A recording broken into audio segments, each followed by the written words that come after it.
বেটা, ল্যাংটা মেয়েকে দেখে চক্ষু ঠান্ডা করো, কলিজা ঠান্ডা করো। জান্নাতের মেয়ে ভোগ করতে চাও, সহজেই পড়ে আছে।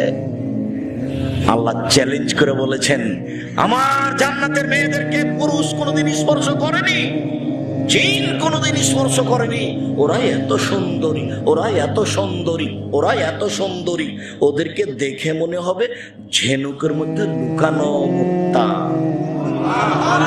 ওরাই এত নরম, ওরাই এত নরম, ওরাই এত নরম। ডিমের খোসা এবং কুসুমের মধ্যে সাদা পদার্থ যত নরম। কি দিয়ে বুঝায় তারা কত নরম?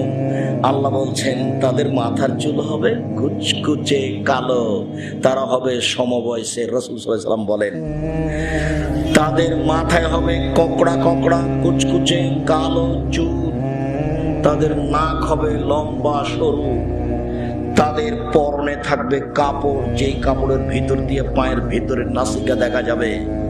কত সুন্দরী নারী! আপনার সামনে থাকবে ৭২ থেকে ৭৩ জন। এক সময় আপনাকে খুশি করার জন্য বলবে, স্বামী গো, আমরা চিরস্থায়ী থাকবো, কখনো ধ্বংস হব না, আমরা হচ্ছি আপনার জন্য আর আপনি হচ্ছেন আমাদের জন্য। এই গান বলে তোমাকে খুশি করবে। রং মাখানো এই মেয়েকে দেখে চক্ষু ঠান্ডা করে, কলিজা ঠান্ডা করে জান্নাতের এই মেয়ে কিনতে চাও? আজ থেকে মরা পর্যন্ত তোমার মোবাইলে যেন আর কোনোদিন মেয়ে না নাচে। এখানে তওবা করে উঠবে, আস্তাগফিরুল্লাহ ওয়া আতুবু ইলাইহি, আমি তার কাছে ক্ষমা ভিক্ষা চাই, আমি তার কাছে ফিরে যেতে চাই, জীবনে আমি ওই মেয়ের সাথে কোনোদিন কখনো কথা বলবো না। এইভাবে তওবা করে উঠো।